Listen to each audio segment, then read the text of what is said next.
Welcome to the Peopling Podcast, where we hang out with brilliant human beings who teach us how to be better, well, humans, and decode what makes us tick and click. Inspired by the book Peopling, available on Amazon. Let's get this episode started. Hey friends, thank you so much for joining me for another episode of the Peopling Podcast. This is based off of the book, and we get to connect and communicate and build relationships with the most amazing human beings. And so I thank you for being here with us this week. Our VIP guest this week is Lynn Smith. Lynn spent 15 years as a national news anchor on NBC, MSNBC, and on CNN. And through Lynn Smith Media and Communication, she partners with CEOs and top leadership teams to transform how they show up under the spotlight. She is now a TEDx speaker. She hosts a podcast, and she's an award-winning author of the book called Just Keep Going. I cannot wait for you to meet Lynn, extract this amazing wisdom from her and her lived experiences. And I think that you're going to have some amazing takeaways. Lynn, thank you so much for being here. So happy to be here, Kristi. What people may not know is we met at TEDx, and the joy and the energy and everything that you brought me the confidence that I needed for what turned out to be a wonderful experience. But of course, it's incredibly intimidating. Terribly intimidating. I think that's why a lot of goal chasers, goal achievers desire to be on a TED Talk. And before we were recording, you were sharing with me, I'm going to share with the audience, that was a hard 6 months, right, of working towards it. You probably had 118 drafts. I would say 1,118 drafts, yes. Mm-hmm. Well, something that somebody who will watch your TEDx on YouTube here soon may not know, because I got to be in the audience being part of it. You were the first of all the speakers to go, and that was by design. And I remember the licensee holder sharing with the speakers and the coaches and the curators that he hand-selected you, Lynn, to go first because of what you were talking about. Do you mind? Let's just open up with, if you don't mind, talking about your topic of your TEDx. And then I'd love if you could go back and tell us a little bit about who you are and how you got to where you are in your life.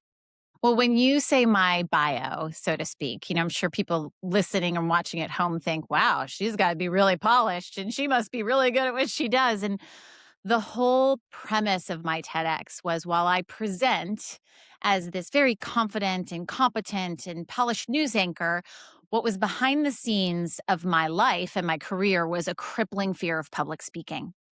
And nobody knew it, because how could a news anchor who speaks to the public have this fear?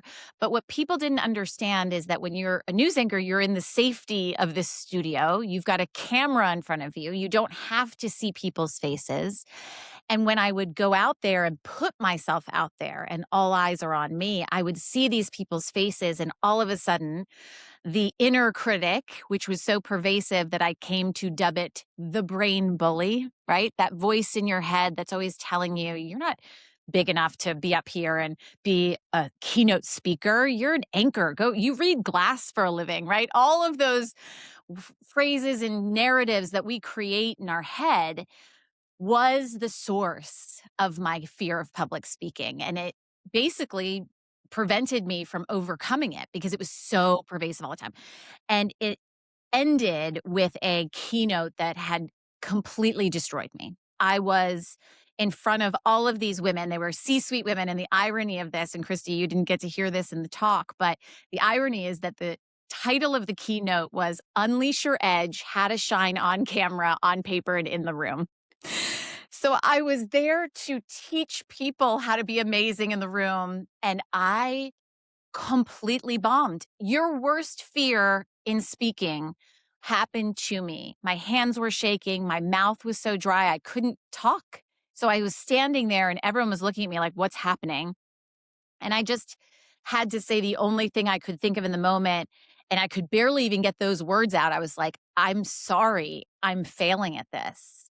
And I just went to Q&A because I had no other idea how to do it. And the Q&A was brutal too. I still had a shaky voice, but at least I wasn't going through slides and presenting. And it prompted me to, one, have a huge cry in the parking lot afterwards. I called my sister and I was like, my keynote speaking career is over. I called my husband. I was like, that was the worst thing that ever happened to me. I called my mom. I mean, it was all the things, right? It was bad. It was ugly. But I got to work after that. And I thought to myself, what was it that made that so bad? And I researched it. I'm a journalist. I had to dig in, like, what was going on and why does this keep happening to me? And what I discovered was that inner critic has those thoughts that move to the front of your brain where you process it as truth and your brain protects you. So in prehistoric times, that protected us from being killed. And now it doesn't know that that perceived threat is a keynote, not a tiger going to eat you alive. So once I discovered that, I felt better. I was like, my body is just giving me that fight, flight, or freeze response because it thinks I'm in danger. But then I set out the next to fix it. And I created the method called Beat Your Brain Bully method that helped me to get myself back up, get myself back on stage. I saw it work and I crushed that next keynote, not because I all of a sudden turned a flip of a switch, but I prepared differently.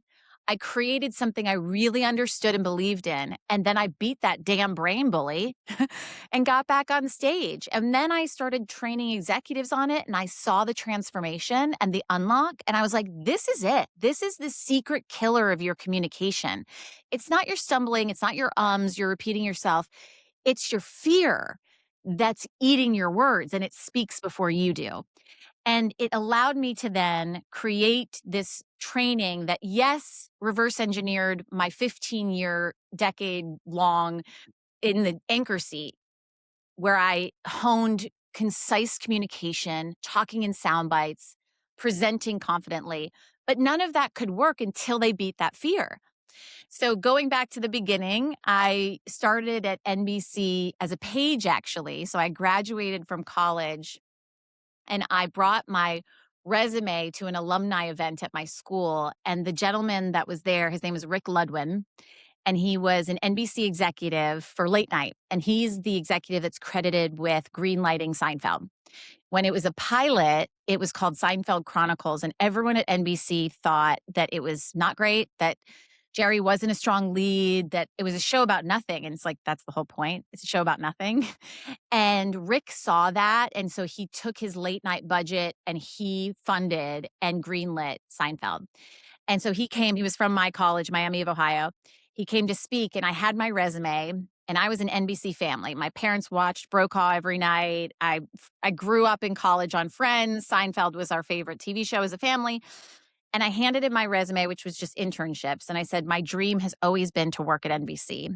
And I share that story with people because it's just sometimes simply saying out loud what it is that you want to get it. And then a little bit of luck for it being the right person to take that resume, right? Like there was no Nepo baby situation, like I'm from Ohio.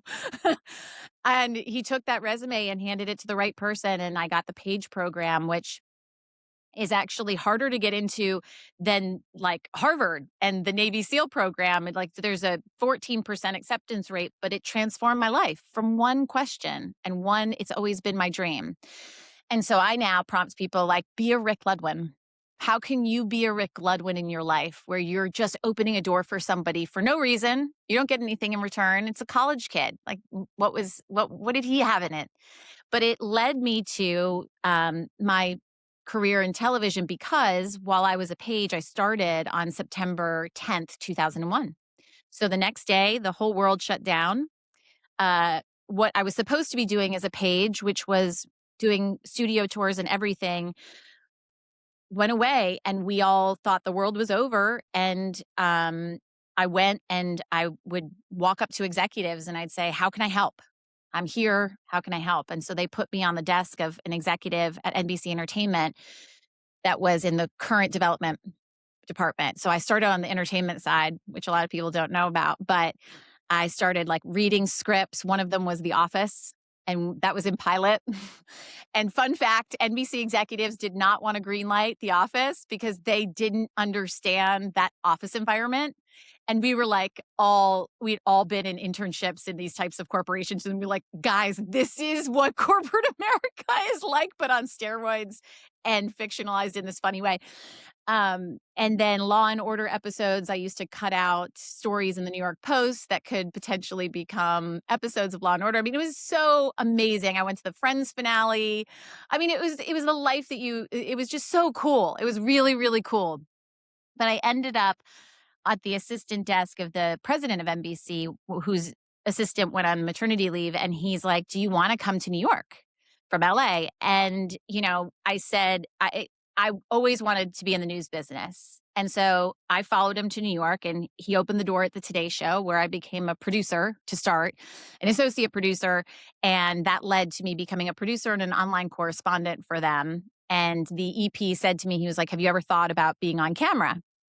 And that one question transformed my life, right? So they sent me to Hartford, Connecticut, where I was terrible, but I got a little bit of tape together. You have to have a reel.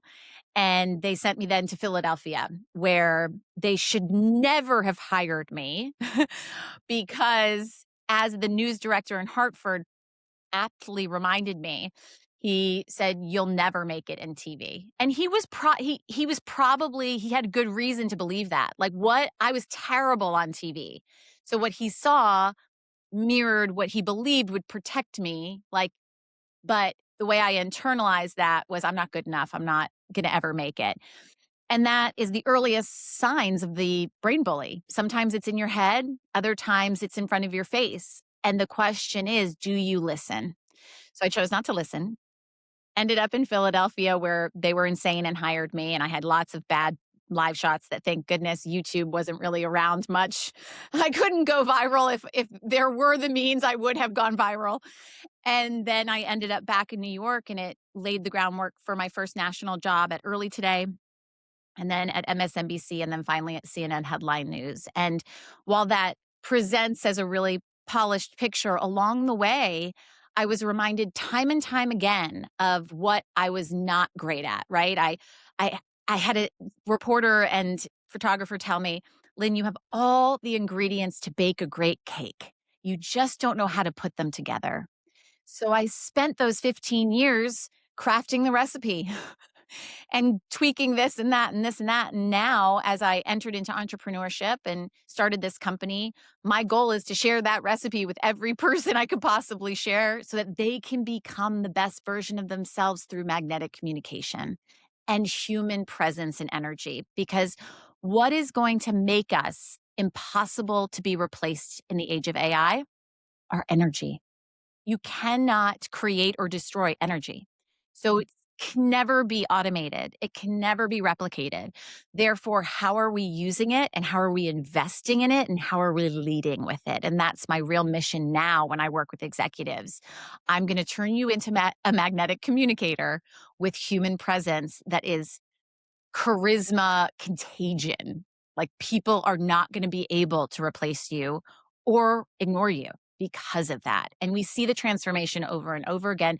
But the truth is, as you heard in that story, I needed to transform myself in order to explain to others how to transform that credible but forgettable thought leader to just impossible to ignore.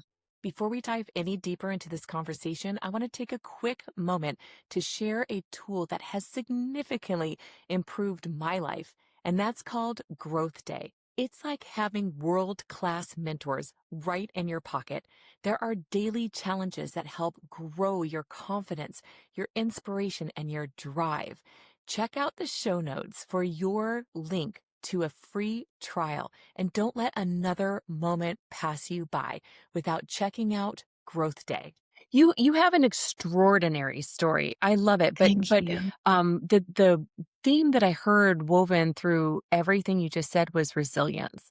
Like, you took a chance on yourself. You had to have a lot of courage to go and speak to this big executive with what felt like probably a tiny resume. Right? And Yeah, and that takes a certain type of gusto to be able to do it, but you were betting on yourself.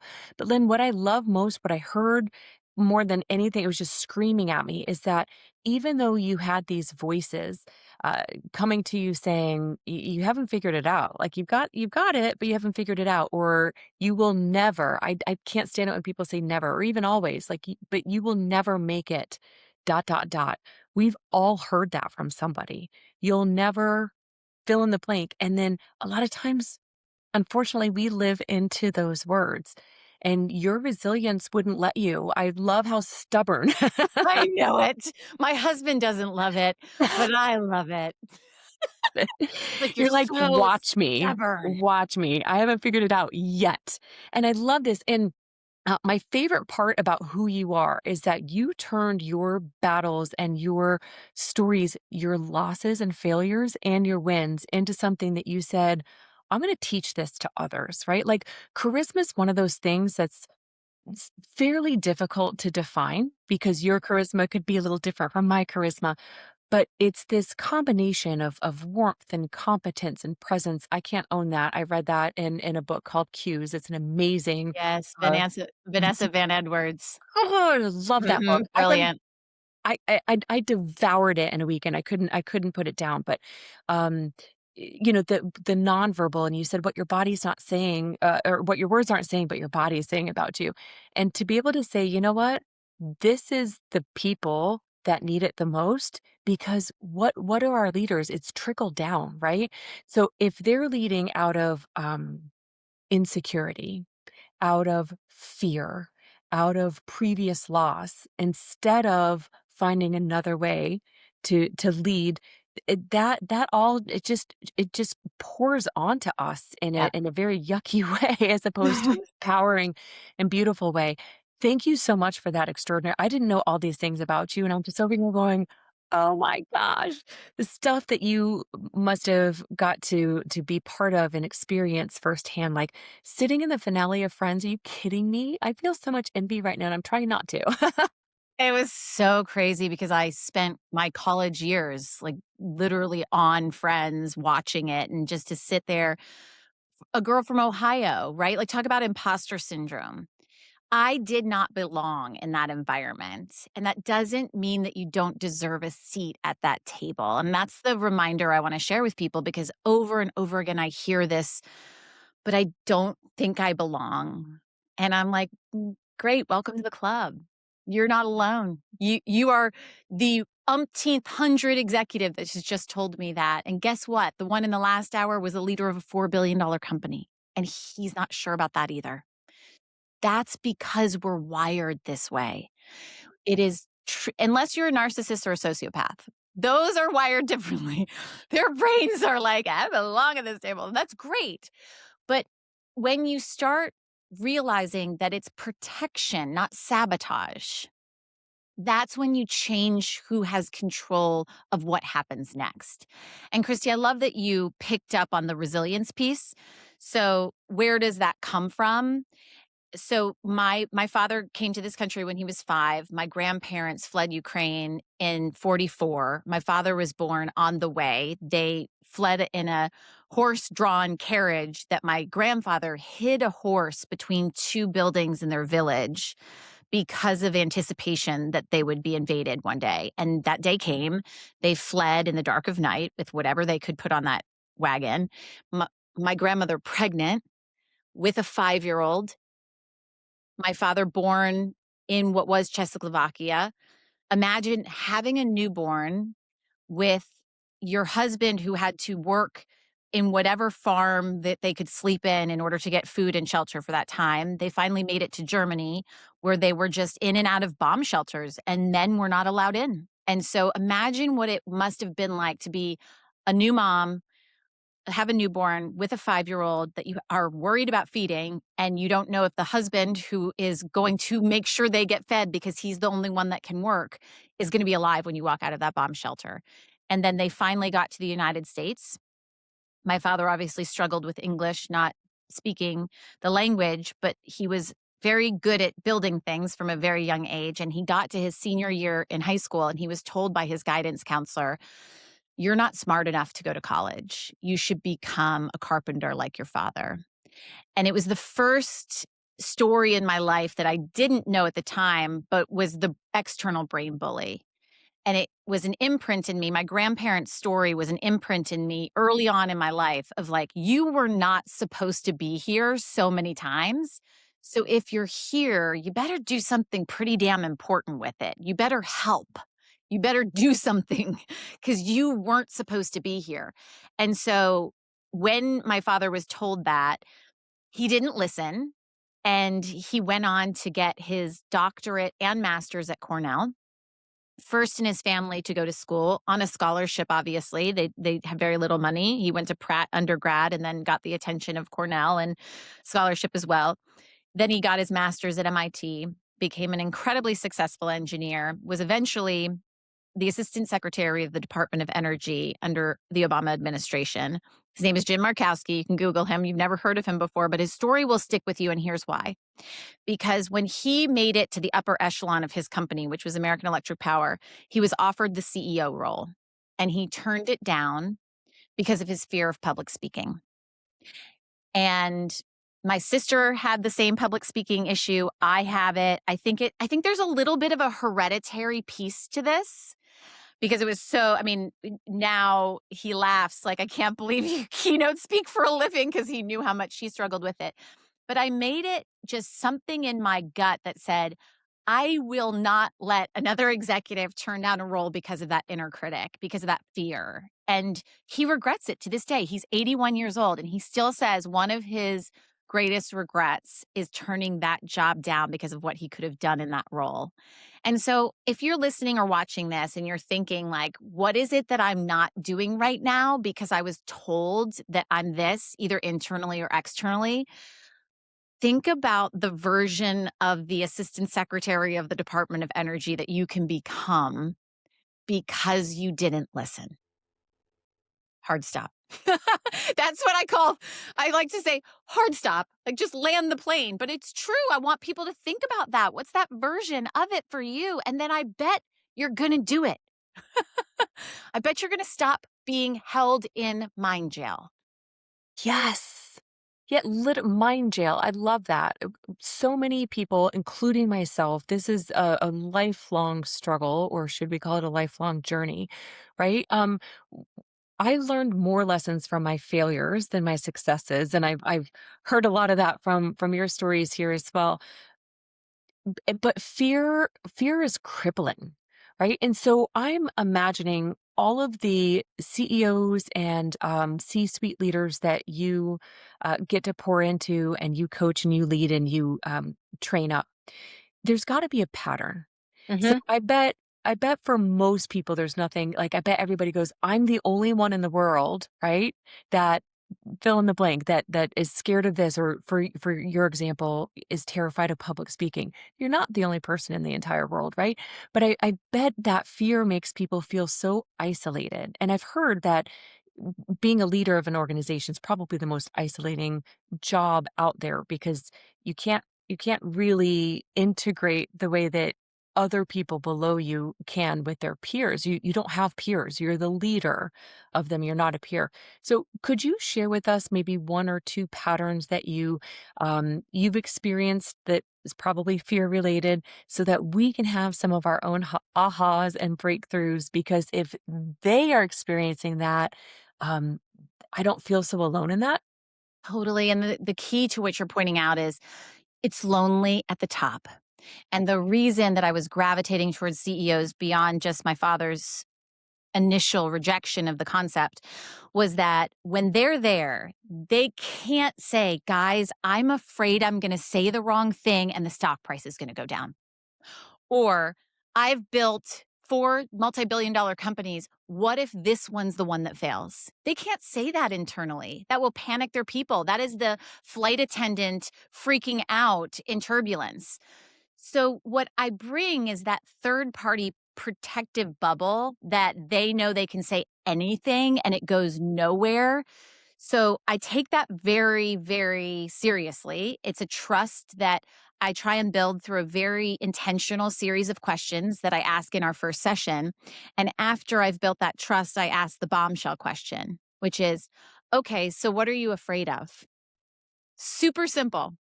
And sometimes I get, oh, I'm good. I'm not afraid of anything. I'm good. And I'm like, okay, fair. What might happen that concerns you about going on CNBC? To which they say, what if I say the wrong number and the stock price goes down? I said, legitimate fear. What I realized hundreds and hundreds of times I asked that question, what are you afraid of? It fell into 4 categories always. And I call it the quadrant of qualms because it was so pervasive. The first one is fear of failure. That's the saying the wrong thing or messing up and then no one thinks that you're good or whatever version of failure, my keynote, fear of failure. The next one is imposter syndrome, which we can get into the whole thing. I've studied imposter syndrome at length because of that. The next one is feelings of not enough. So that, I just don't know that this is for me because I'm not enough. And then feelings of self-doubt. And so every executive was somewhere in the spectrum of that quadrant, maybe more so in failure, maybe more so in imposter syndrome. But when we identified the root cause of their communication problem being their fear and taught them the method to overcome it, then I could get into the tactical with them. And that's when they were like, oh, that's why I say, that's why I repeat myself. That makes so much more sense. Or that's why I have the crutch phrase like, right? Or does that make sense? So like all of those are crutch phrases for us to be able to lean on to give us one more second for our brain to get to the next point that we're trying to get to. Those 4 quadrants of qualms unlocked so much for me when I saw that pattern. And what I encourage anyone watching this to do is, where do you fall in that quadrant? And ask yourself this other very simple question. Where do you think that comes from? So one of the things I feel like we do differently in my training, because every executive that gets to me has been through some type of training. And typically I untrain what those people trained him on or her on. But the reason that those trainings haven't worked before in the past is because they're telling them what to do. They're not showing them why they're not doing it. So I show them, I don't tell them. I don't instruct them. Of course, I do in certain places, but instead I'm holding up a mirror and I say, where do you think that comes from? And I'm going to give you an example of one executive recently where I said, where do you think that comes from? And she said, well, I came from a middle-class family. My father, was a construction worker and he worked his just body to the bones and he can't even retire. And so I became really obsessed with this concept of making money.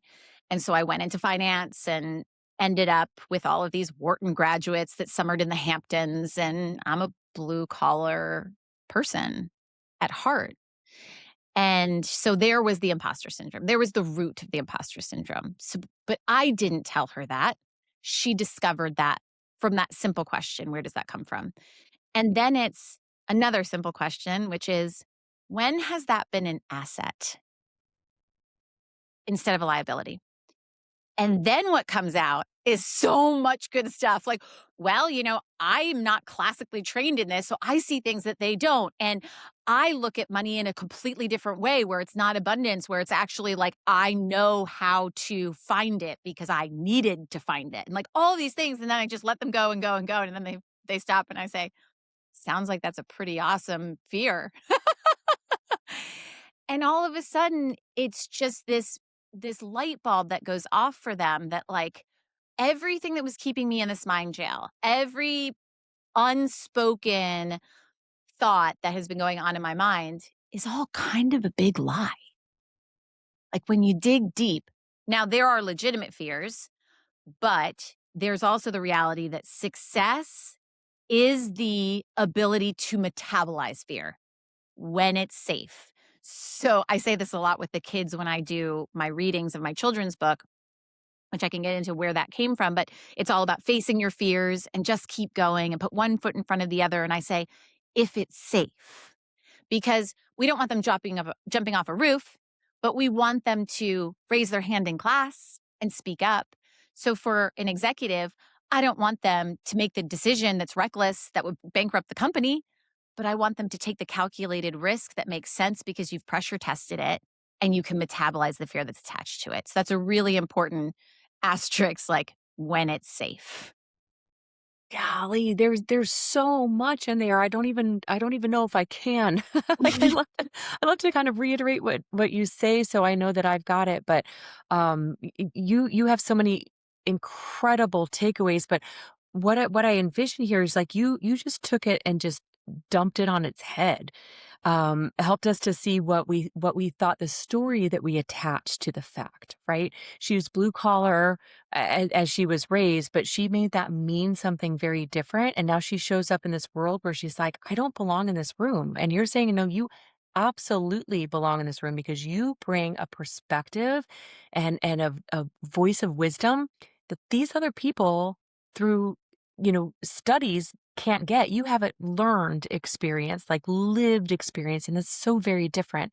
And then allowing that to be a powerful asset instead of what probably felt like chains around Liability. ankles, right? Yes.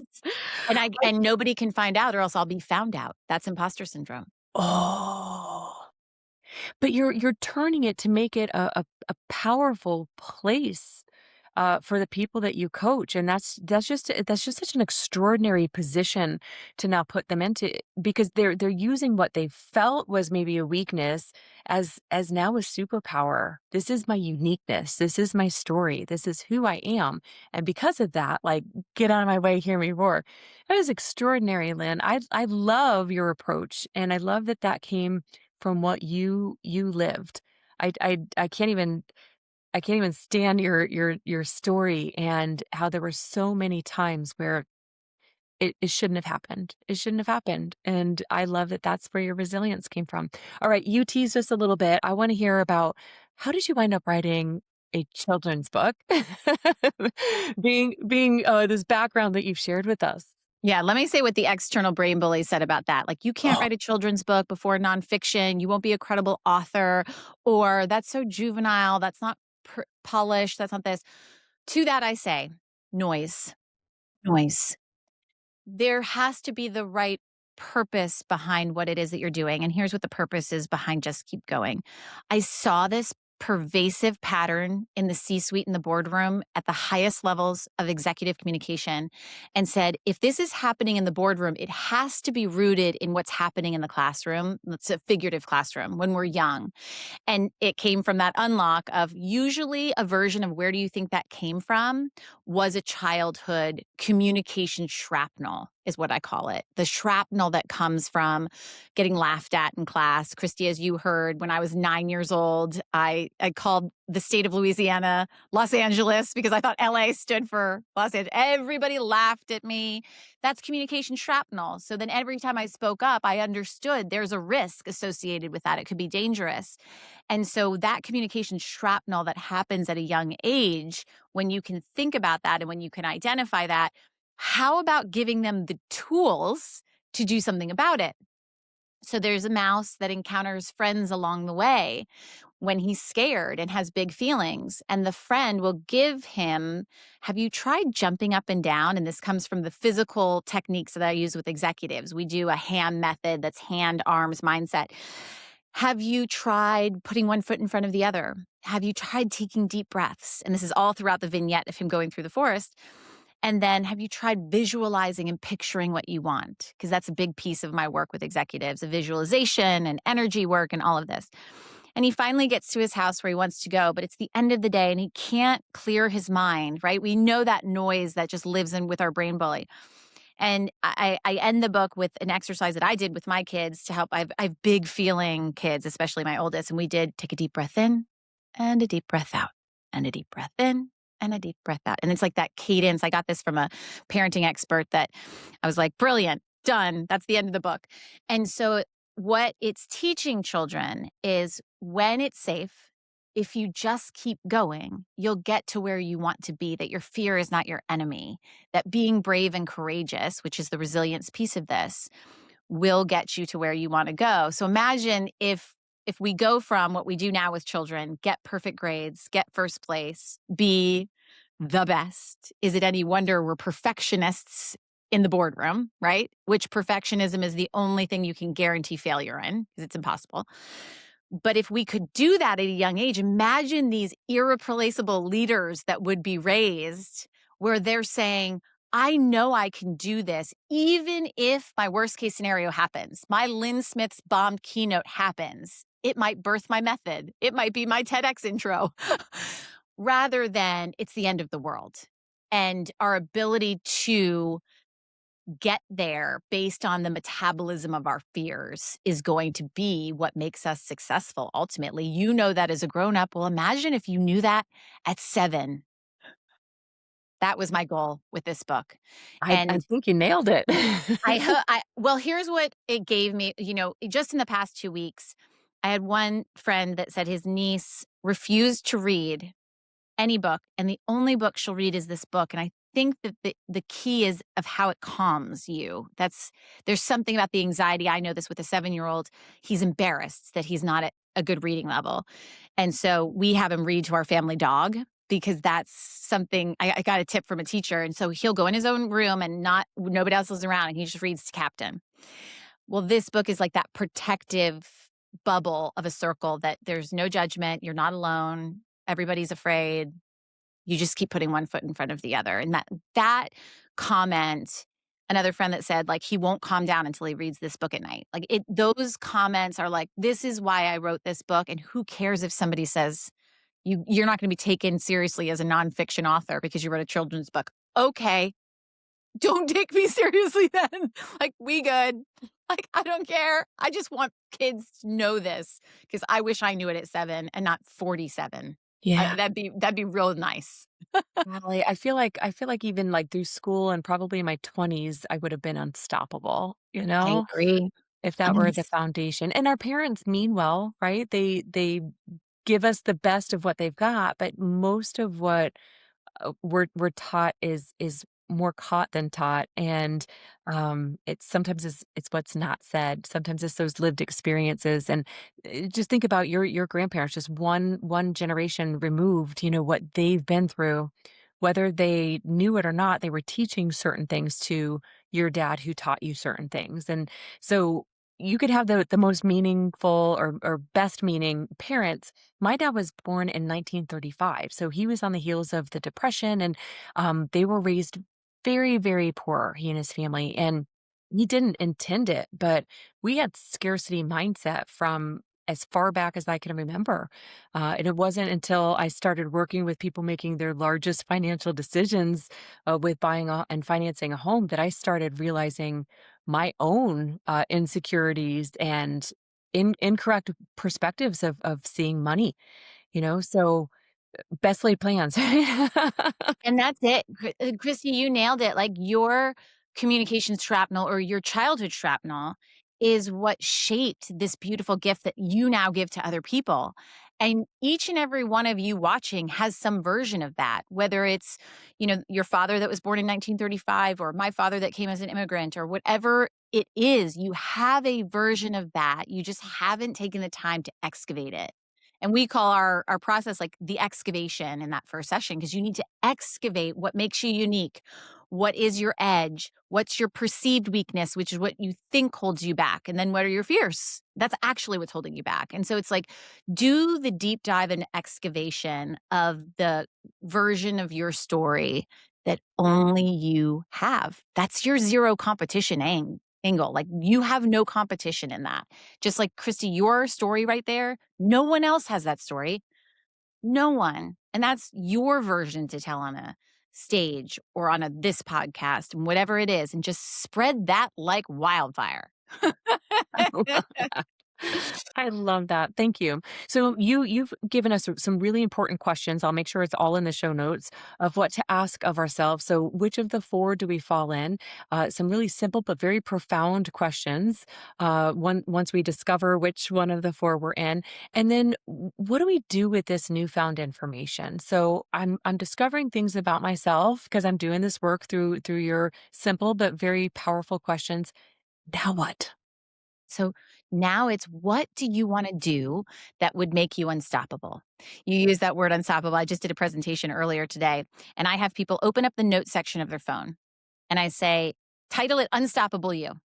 And I want you to write in the notes section, what is it that you would do if you were unstoppable? Would you start a podcast? Would you start doing social videos? Would you write your book? What would that be? And then on the next section of that, I say, what is stopping you from doing that? Why aren't you doing it? And it's some version of fear. And that's how I introduce the concept of how powerful that fear is. So I want you to ask yourself, what would you do if you didn't have that fear? Now, fear doesn't go away, but if it didn't control you any longer, write that in the notes section of your phone. And then take actionable steps toward that particular goal. So if it's, I want to write a book, well, start making social videos so you can build your following. You can pressure test your concepts.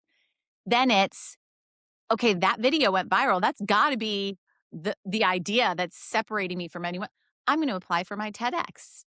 I'm going to get rejected, right? Like, I'm rejected, but you just keep going, right? Yes. So my Just Keep Going book was rejected for 4 years before it was bought. 4 years. And guess what? The first version of that book was nowhere near as good as the version that published. I needed that rejection to get to what it is. So every time I was rejected, instead of thinking, maybe I really am not meant to do this, which is what our common reaction is, it's, oh my gosh, I'm so excited. It means I'm one step closer to the version that will get picked up because it needs work. If it's not getting picked up right now, it means it's not at the place where it should be picked up. It needs work. You know this, Kristi, because I was at the TEDx with you, but my original TEDx was TEDx Reno, and it got canceled 30 days before, and I had done all the work. It was 6 months of the entire process of curating the idea, writing the idea and rewriting it 100 times, then memorizing. All of that, which nobody really knows the innards of a TEDx, but it is one of the hardest things that you could ever do, only to have it canceled 30 days before. Again, I cried. But then I picked myself back up and I said, this is meant for another stage. And if you understand the pattern, if you've listened to this for this whole hour, here's the pattern: the power of the reframe. And I talked about this in my TEDx. Aaliyah Crum at Stanford said, when you reframe a thought from, I'm not meant to write a children's book, nobody wants it, to, it's meant to be a different book. And now I have that information and I'm going to go create it. Your body has a physical different reaction. You get better hormones released instead of cortisol and stress hormones. Your blood vessels tighten. And then I can take action with that energy and go write a different version. So I reframed the thought to, this is meant for a different stage. It just is. I know it in my heart. There's a different stage. So 3 o'clock in the morning, because that's when I, am crazy, brain, can't sleep, Googling what TEDx stages are coming up. And I came across TEDx Eustis. I sent in an application, and Tim and Todd that run that had already selected all of their speakers. And they said to me, they called me and they said, would you be willing to rewrite the entire thing? And I was like, hold on. Okay, wait. Yes, I will rewrite the entire thing. And what I realized in that is they were absolutely spot on. That script was solid, but it was nowhere where it got to. So I went through the whole process again and got to a talk that I truly can say I'm proud of that talk. And that was so much better than what happened in Reno. And so can we, every single time we're dealt the hand that makes us be like, ugh, you've got to be kidding me, that we can actively reframe that thought, not toxic positivity. That's important. Like, we don't need to have everything be great, but we can reframe a thought to, I suck, to, I'm learning. That's doable. From, I have no idea how to run a business, which frankly, I didn't when I started my business, to, I'm going to figure out how to run a business. That's the power of the reframe. I love that. And in what you just shared, even about, the TEDx licensee holders calling you and saying, would you mind rewriting everything? You could have heard that as like, oh, they're rejecting my speech, my presentation, they're rejecting me, but they see something there, so they're gonna like give me a handout. That wasn't it at all. What you were able to see was you had a brilliant idea and you were the person to deliver it, but you were able to release that attachment of this version of it. Just like the first version of your book or the first version of your coaching and your business. You release the attachment of like, no, I created this and this is mine and this is how it is, as opposed to like, well, what if I let it go and reframed it to see what else might be possible, and then there's this better version of it. That is something so very powerful, because sometimes that first draft we hold on to so tightly that we're actually wringing its neck and taking the life out of it, rather than holding it close enough to say, all right, I'm onto something, but I wonder what could happen if. Yeah. Oh my Can I gosh, it's can so I good. share one more of those examples that's gonna make you say, "Lynn, you're actually crazy.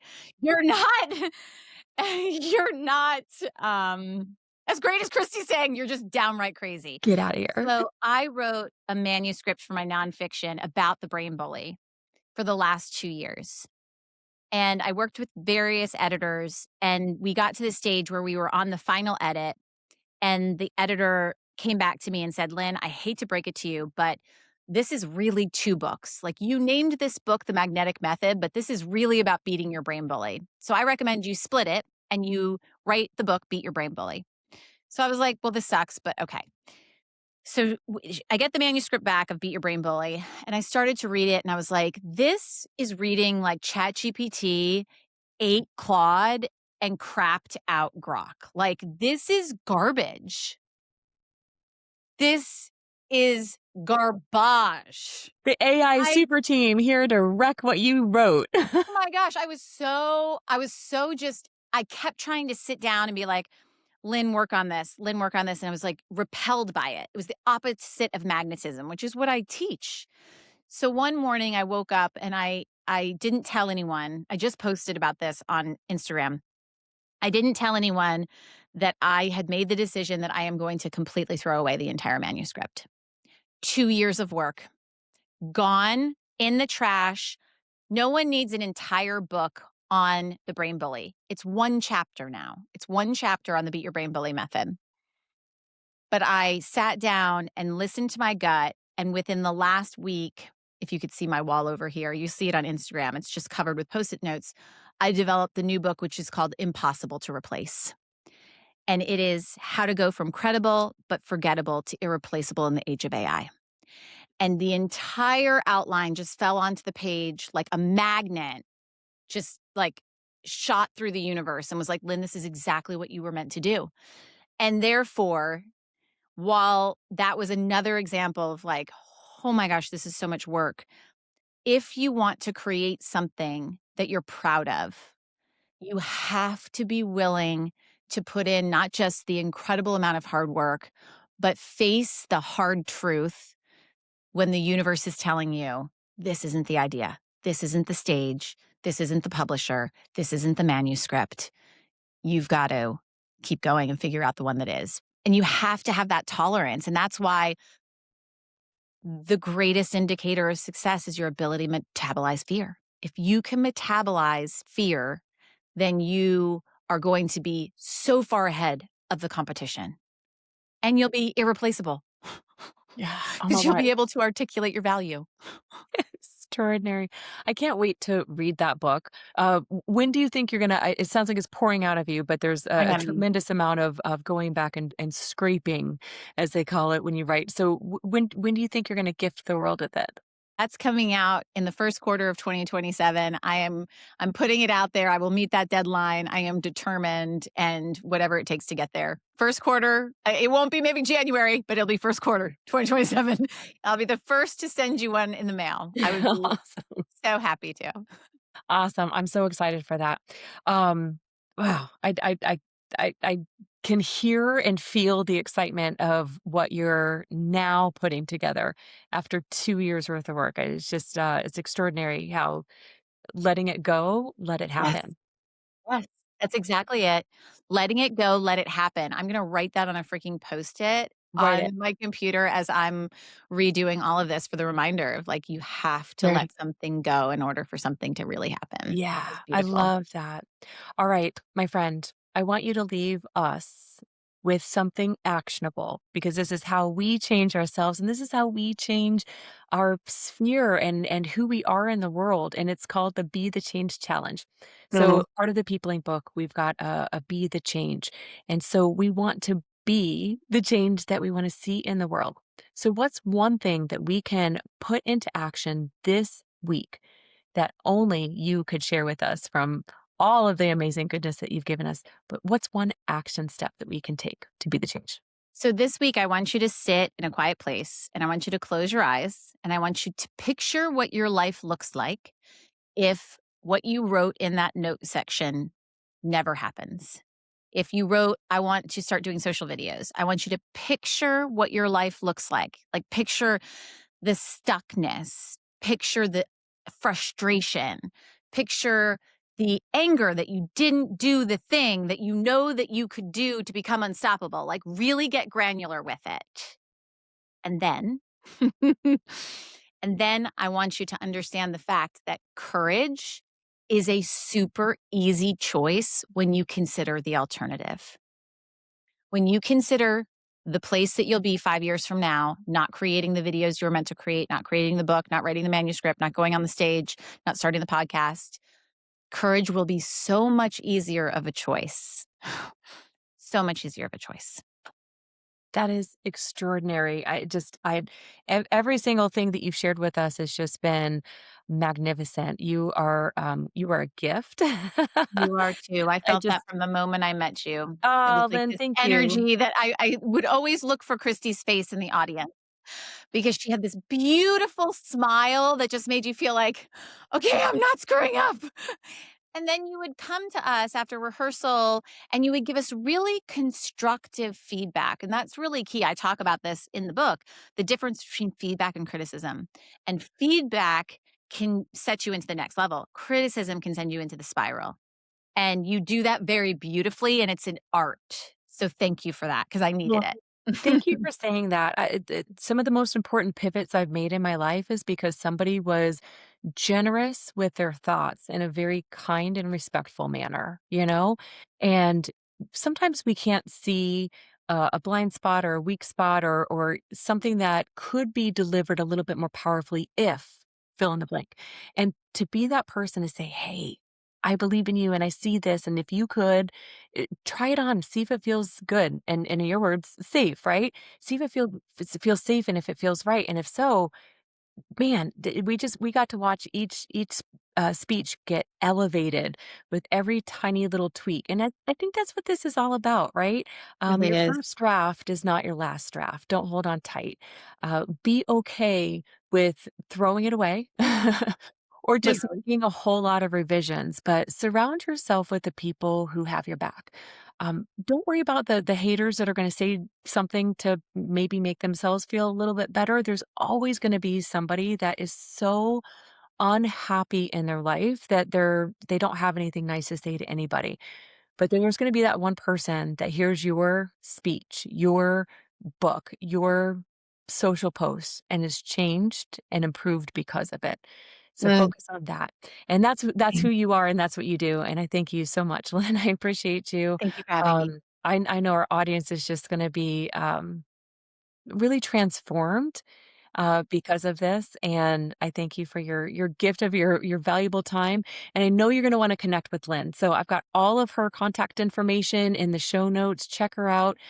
Check out her book that was written for children, but really is a leadership book. And if you've got kiddos of your own, let this be something that's in their bedroom. Who knows how it's going to show up in the later years of their life. But Lynn, thank you so very much for being with us again. Oh, it was such a pleasure, Kristi. Thank you for having me. Awesome. And to everybody else, we'll see you next week. Thanks for tuning in to the Peopling Podcast, and grab your copy of the Peopling book on Amazon, and let's keep this connection movement going. Until next time, be curious, be kind, and keep peopling like you mean it.